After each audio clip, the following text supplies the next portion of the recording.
Hello दोस्तों, welcome back to my channel. Math Walla Bhai पीके में आपका स्वागत है। तो दोस्तों, आज का जो आपका टॉपिक होगा वो होगा फार्मिक अम्ल बनाने की प्रयोगशाला विधि का सचित्र वर्णन कीजिए।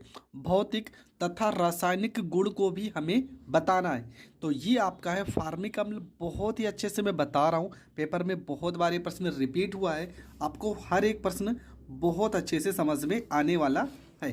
तो देखो, सबसे पहले आपको ये फिगर याद कर लेना है, ठीक है। ये फिगर को आपको याद कर लेना है और इस फिगर की सहायता से ही आप इस पूरे प्रश्न को सॉल्व कर सकते हो। तो हमें क्या लिखना है, ये देखो, ये आपका क्या है, गोल पेंदी का फ्लास्क है। तो लिखेंगे सर्वप्रथम एक गोल पेंदी के फ्लास्क में ग्लिसरॉल और ऑक्जेलिक अम्ल के मिश्रण को लेते हैं, ठीक है। क्या लेना है कि सर्वप्रथम ग्लिसरॉल और ऑक्जेलिक अम्ल के मिश्रण को गोल पेंदी के फ्लास्क में लेते हैं और इसे बालू ऊष्मक पर, देखो क्या लिखा है, बालू ऊष्मक पर रखकर बर्नर की सहायता से धीरे धीरे गर्म करते हैं। बालू ऊष्मक पर रखेंगे और बर्नर की सहायता से धीरे धीरे गर्म करते हैं। उसके बाद क्या होगा, यहाँ से फार्मिक अम्ल और जल की वाष्प निकलती है, जिसको हम जल संघनित्र में प्रवाहित करते हैं और इसको ठंडा करके ग्राही पात्र में भेज दिया जाता है, जहाँ पर फार्मिक अम्ल का जलीय विलयन प्राप्त होता है। इतना आपको लिखना है, ये फिगर आपको लिखना है जितना मैंने बताया है। इतने से ज़्यादा आपको नहीं लिखना है। आप इतना ही लिखोगे, आपको पूरे के पूरे नंबर मिल जाएंगे। तो कैसे लिखना है तो मैंने यहाँ पर लिख कर बताया है, ठीक है। यहाँ पर देखो क्या लिखा है कि सर्वप्रथम एक गोल पेंदी के फ्लास्क में ग्लिसरॉल और ऑक्जेलिक अम्ल को लेकर बालू ऊष्मक पर रखकर गर्म करते हैं, जिसमें फार्मिक अम्ल व जल की वाष्प प्राप्त होती है, ठीक है। फार्मिक अम्ल और जल की वाष्प प्राप्त होती है, जिसे जल संघनित्र द्वारा ठंडा करके ग्राही पात्र में भेज दिया जाता है, जहां पर फार्मिक अम्ल का जलीय विलयन प्राप्त होता है।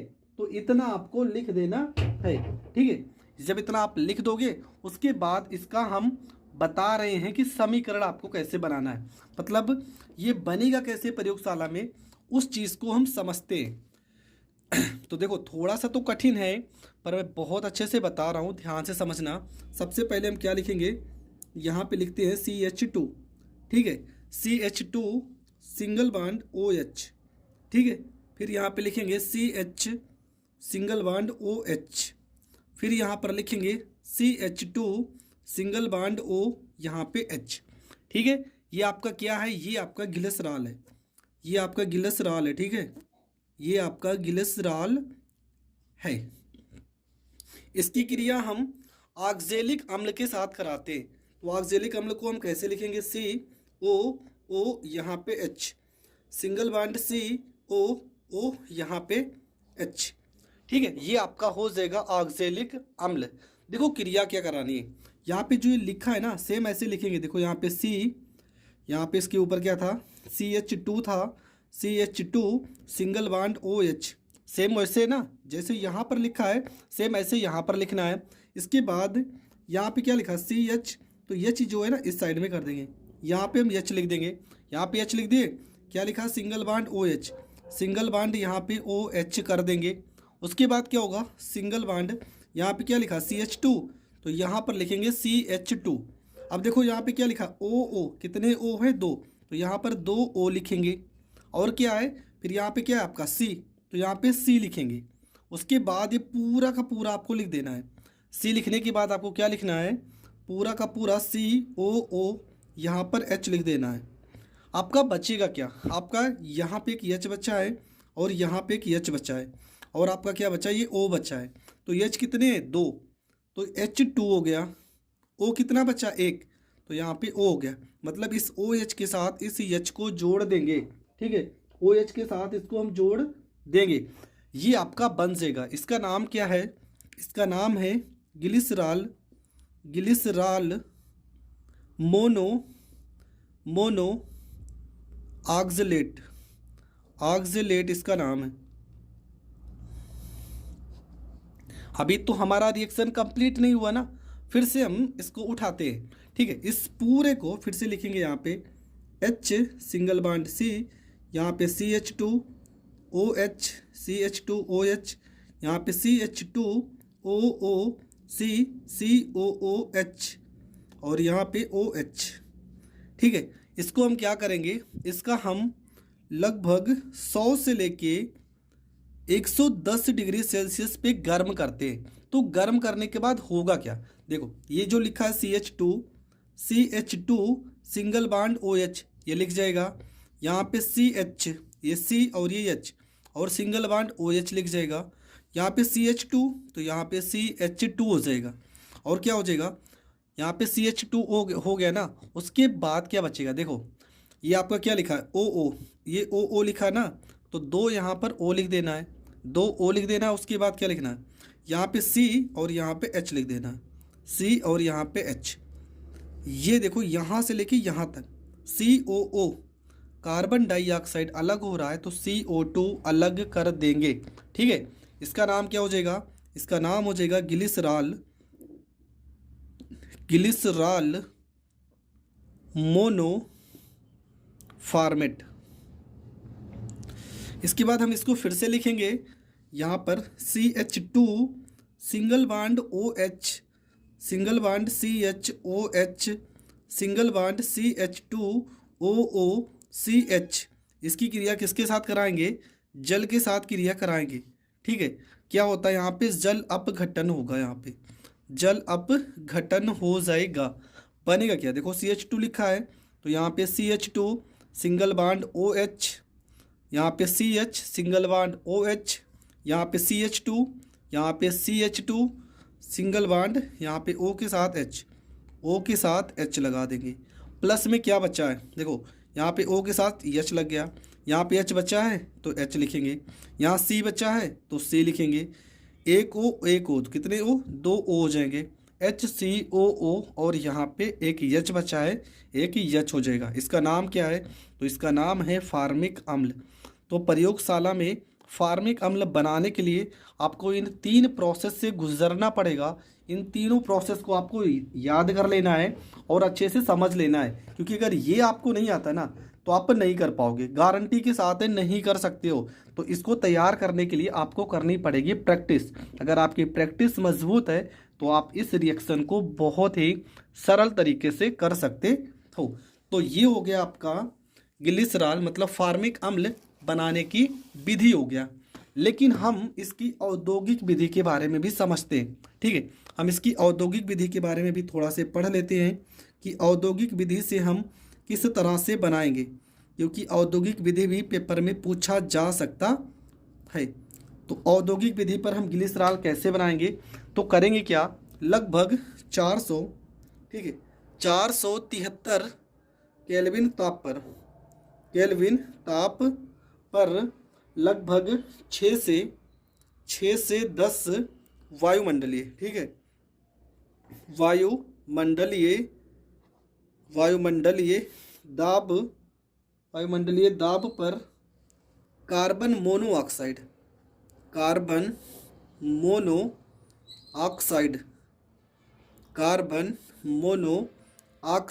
ठीक है कार्बन मोनोऑक्साइड को हम जलीय NaOH विलयन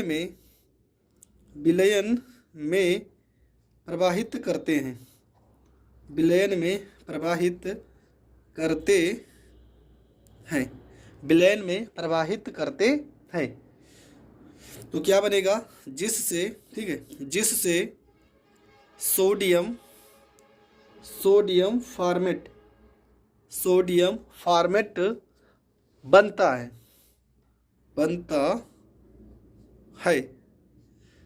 जिसका तनु H2SO4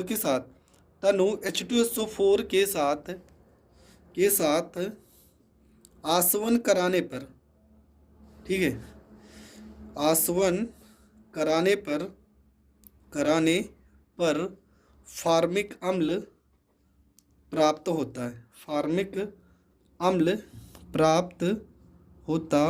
है।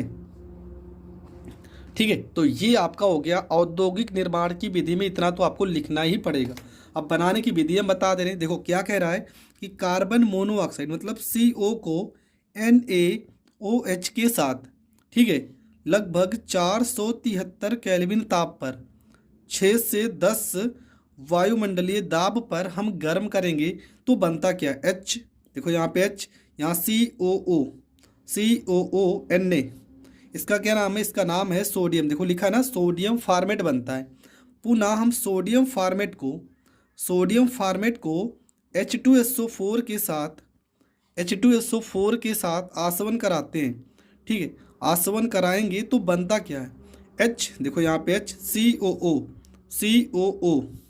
COO और यहाँ पे एक H उठा लेंगे, ठीक है। अब क्या क्या बचा है? Na आपका कितना है?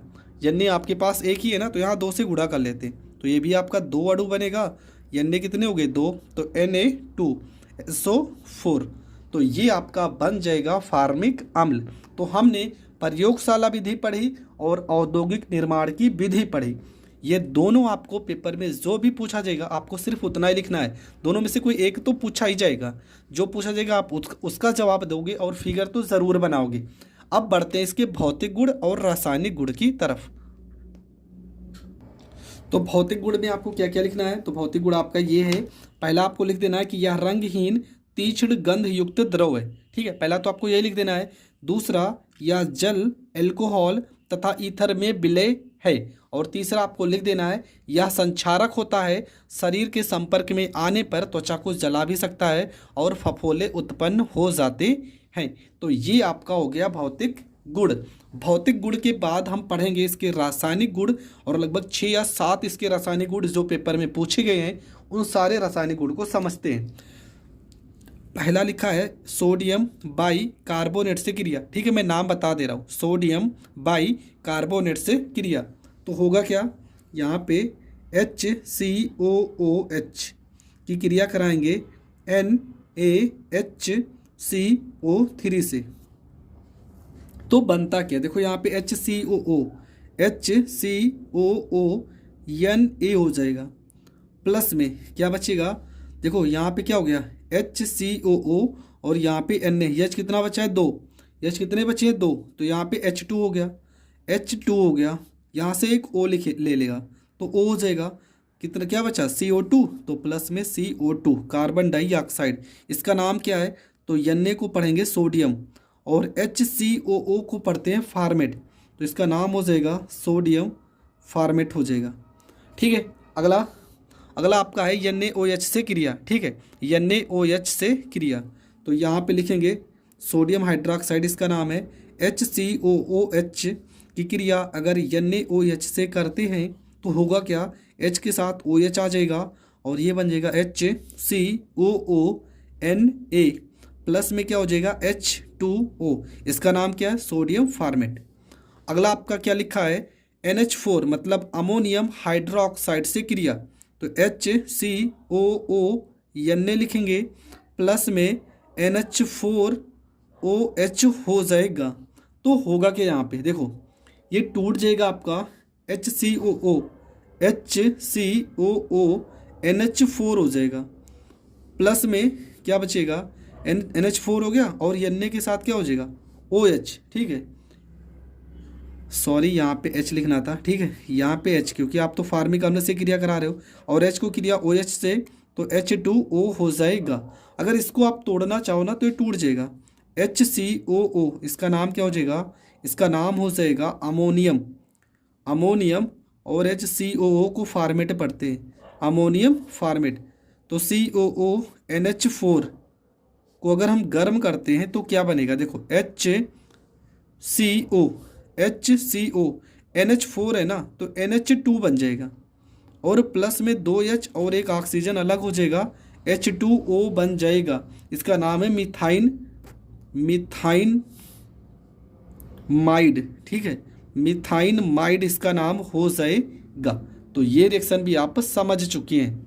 अगला आपका लिखा है कैल्शियम कार्बोनेट से क्रिया, तो यहाँ पे HCOOH प्लस में CaCO3। तो कैल्शियम कार्बोनेट से जब भी क्रिया कराएंगे तो फार्मिक अम्ल की हम 2 अणु लिखेंगे, ठीक है, इसके दो अणु लिखेंगे तो बनेगा क्या, HCOO का होल ट्वाइज। ठीक है, HCOO का होल ट्वाइज, और यहाँ पे Ca लिखा है ना, ये हो जाएगा Ca हो जाएगा। प्लस में कितना बचा, यहाँ पे H कितने बचे, 2, H कितने बचे हैं, 2 और CO3, तो बनेगा आपका H2O प्लस में CO2 बनेगा, क्योंकि यहाँ से एक O लेगा, ये दोनों H और एक O हो गया, यहाँ पे CO2। इसका नाम क्या हो जाएगा, Ca को आप पढ़ते हो कैल्शियम।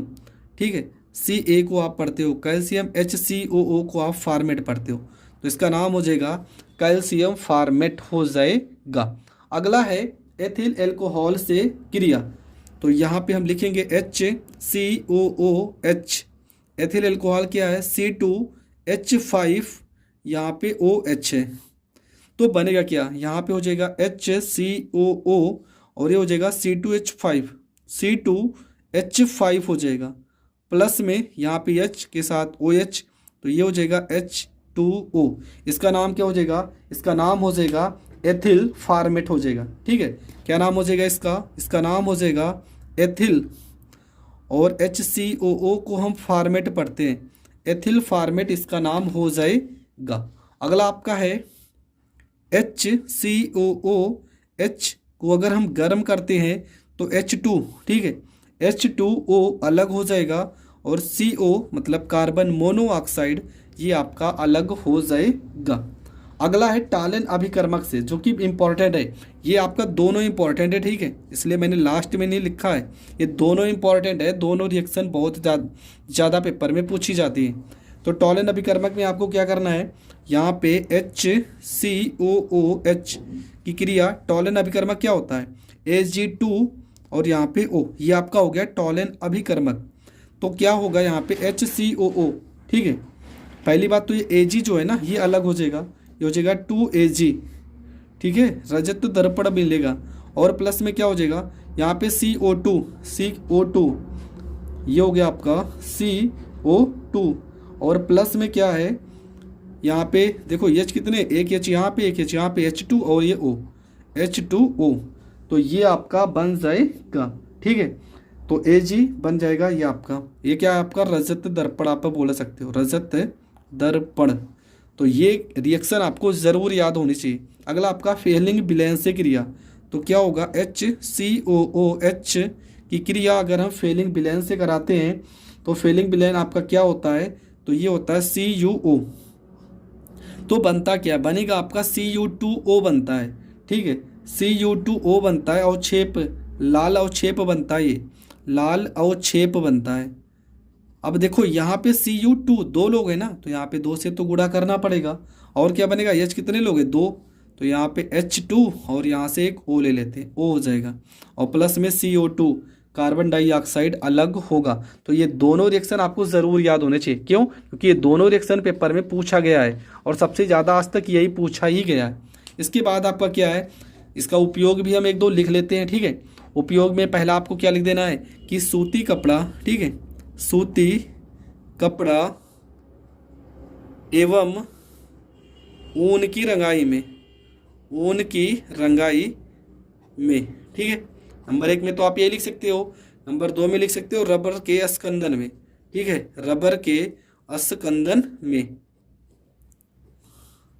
और क्या लिख सकते हो आप, चमड़ा उद्योग में, चमड़ा उद्योग में, चमड़ा उद्योग में, और ऑक्जेलिक अम्ल के निर्माण में। ठीक है, ऑक्जेलिक अम्ल भी बना था ना, ऑक्जेलिक अम्ल के निर्माण में, अम्ल के निर्माण में।